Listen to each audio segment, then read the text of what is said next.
Você já teve a estranha sensação de estar sendo observado, mesmo estando completamente sozinho?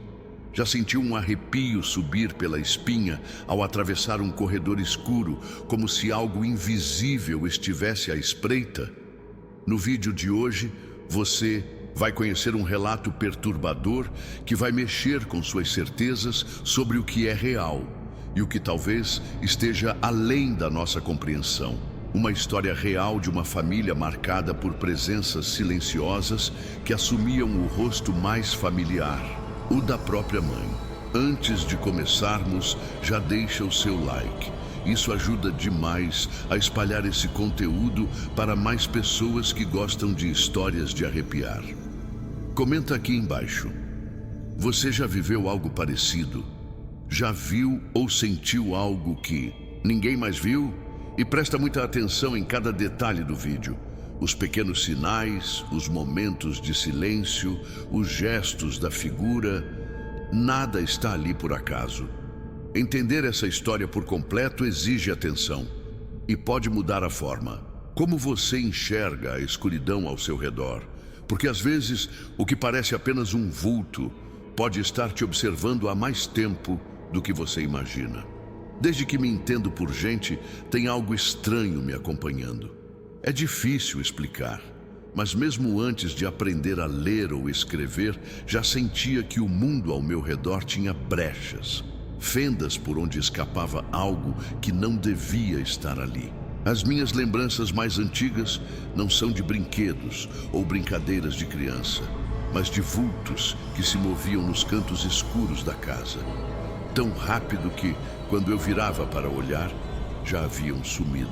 E os sussurros, esses vinham à noite, como uma brisa que desliza pelas frestas da janela, sempre fracos, mas constantes, como se alguém tentasse conversar comigo do outro lado da realidade. Havia uma sensação persistente de que eu nunca estava sozinha. Por mais que minha família estivesse toda dormindo, eu sentia olhares no escuro, como se algo observasse em silêncio, esperando algo. Eu não sabia explicar, muito menos entender. Cresci achando que isso era parte da vida, que toda criança percebia essas coisas. Morávamos em uma casa térrea, simples, típica do interior. A casa era velha, com madeira que rangia, paredes que pareciam absorver os sons e uma iluminação fraca que deixava sombras em todo o canto. Um corredor largo conectava a sala, o banheiro e os quartos, e era naquele corredor que eu sentia o maior desconforto. Durante o dia, ele parecia só um espaço comum, mas à noite ele se transformava. O ar ficava diferente ali, mais pesado, como se o tempo andasse devagar. Minha mãe, Clara, sempre dizia que eu era criativa demais, que tinha uma imaginação fértil. Dizia isso com carinho, mas também com uma pontinha de preocupação. Meu pai, Davi, ria da situação, dizendo que eu via coisas porque assistia filmes demais, mesmo que eles próprios soubessem que eu evitava filmes de terror.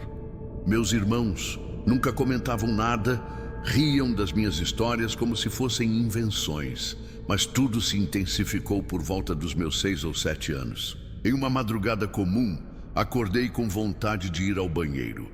A casa estava mergulhada em um silêncio profundo, do tipo que faz o menor som parecer ensurdecedor.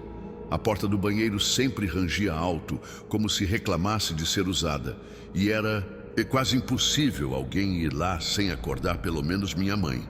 Eu abri a porta do quarto com cuidado, tentando não fazer barulho, um hábito que eu tinha por medo de atrair o que quer que fosse que às vezes eu sentia por perto. Foi então que vi. Ao sair para o corredor, havia uma silhueta próxima, à mesa da sala, parcialmente iluminada pela luz fraca que vinha da rua. Era uma figura alta, magra, com um coque no alto da cabeça e uma camisola clara. Na hora, presumi que fosse minha mãe esperando sua vez de usar o banheiro.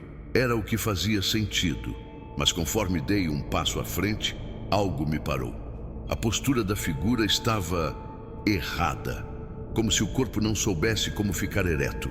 Um dos ombros estava torto, inclinado para o lado como se tivesse sido deslocado, e o pescoço parecia ligeiramente inclinado em ângulos impossíveis.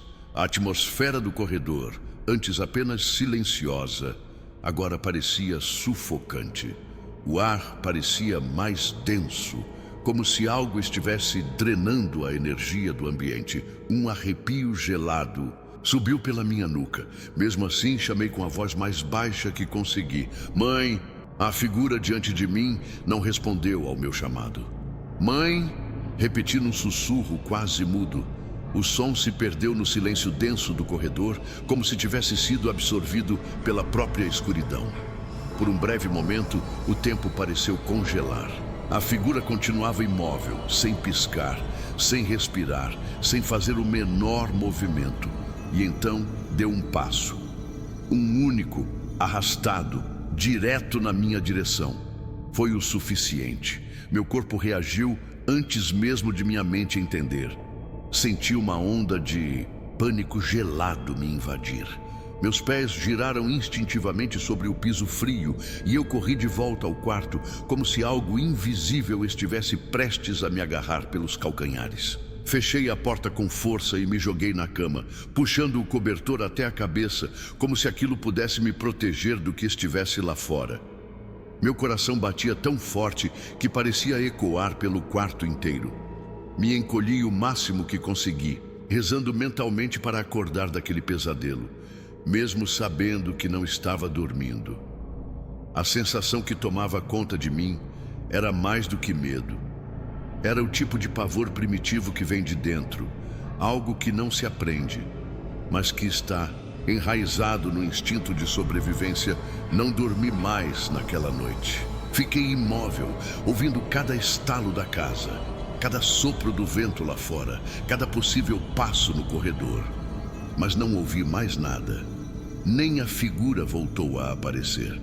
Só o silêncio, grosso e pesado, me fazia companhia até o dia clarear.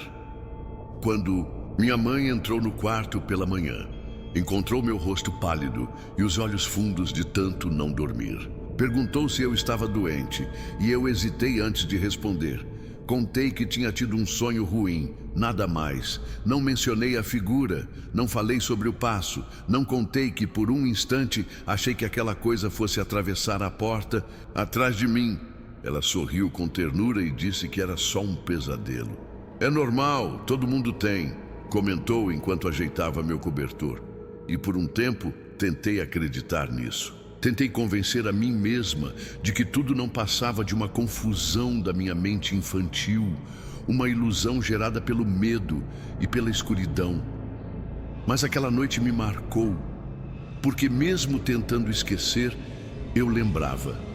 Lembrava da forma torta daquele corpo. Lembrava do silêncio que parecia vivo.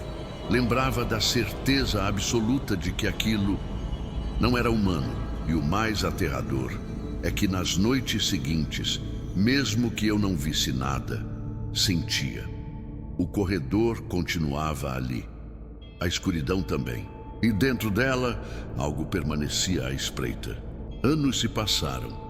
E apesar de eu tentar enterrar aquela lembrança no fundo da mente, ela sempre voltava. Nunca com clareza total, mas com fragmentos. O som abafado do passo, a silhueta dobrada, a sensação de que aquela coisa queria entrar no meu quarto. Era como uma cicatriz invisível que latejava sempre que eu atravessava o corredor à noite.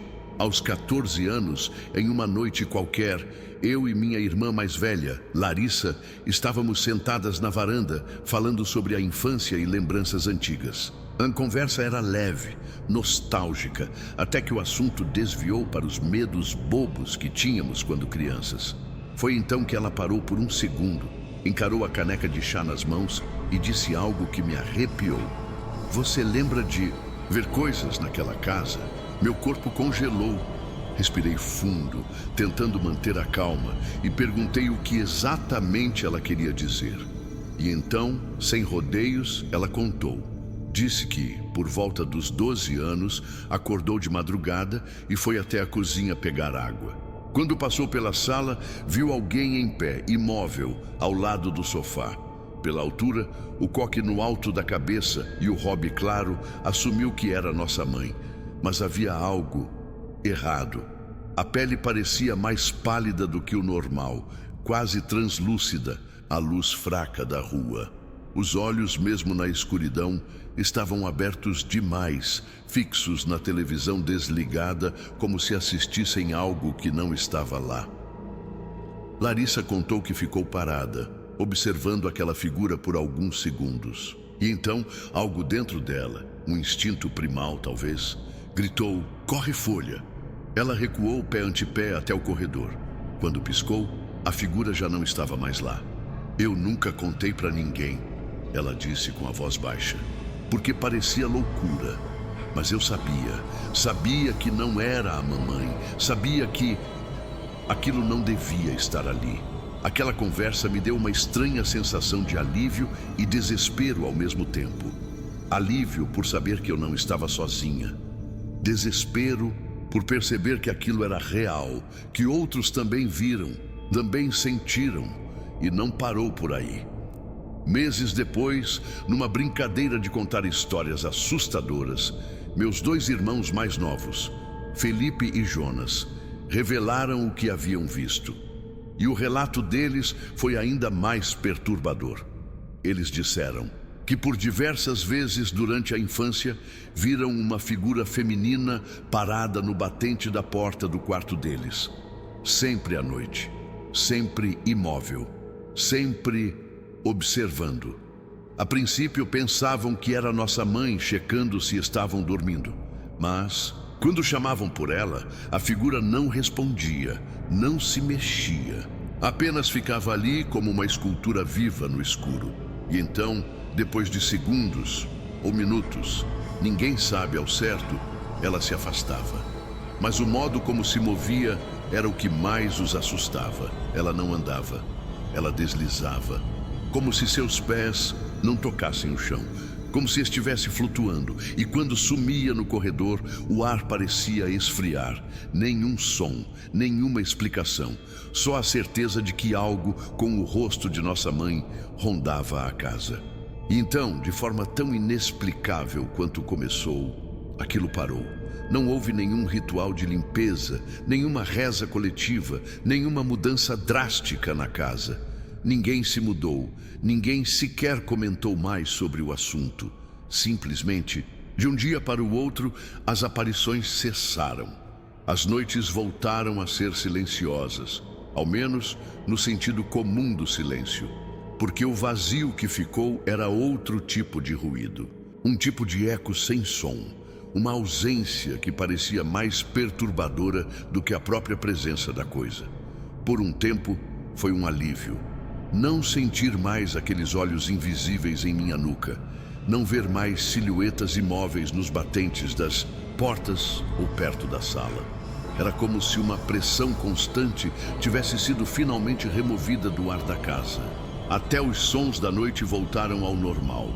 O rangido do telhado, o sopro do vento, o latido distante de cães.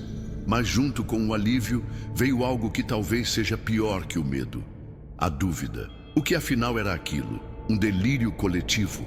Um trauma compartilhado que tomou forma na imaginação de 4 crianças?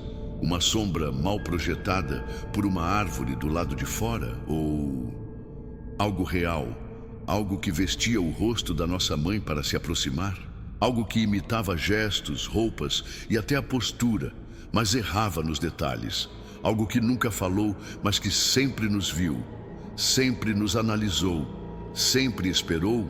Eu cresci, me mudei da casa, construí minha vida, mas certas noites ainda me devolvem ao passado com uma força brutal. Às vezes, acordo no meio da madrugada com vontade de ir ao banheiro.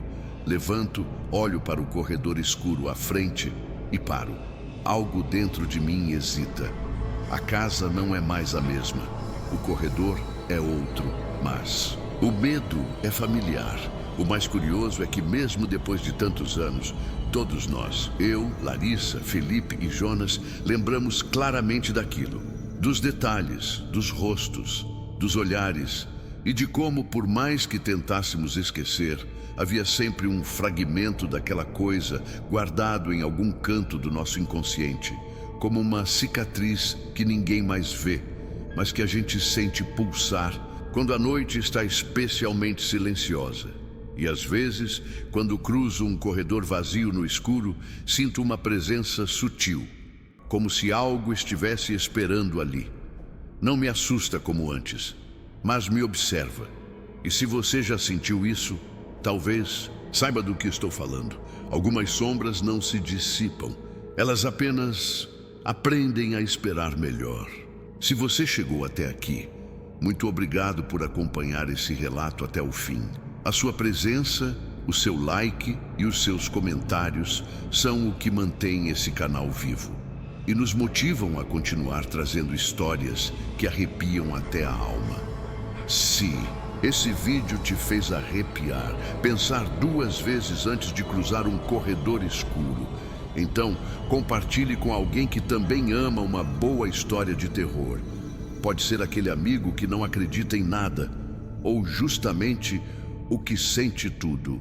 Espalhar esse tipo de conteúdo é uma forma de manter viva a tradição dos relatos sombrios, daqueles que se contam no escuro, sussurrando, só para quem tem coragem de ouvir até o fim e não vai embora ainda.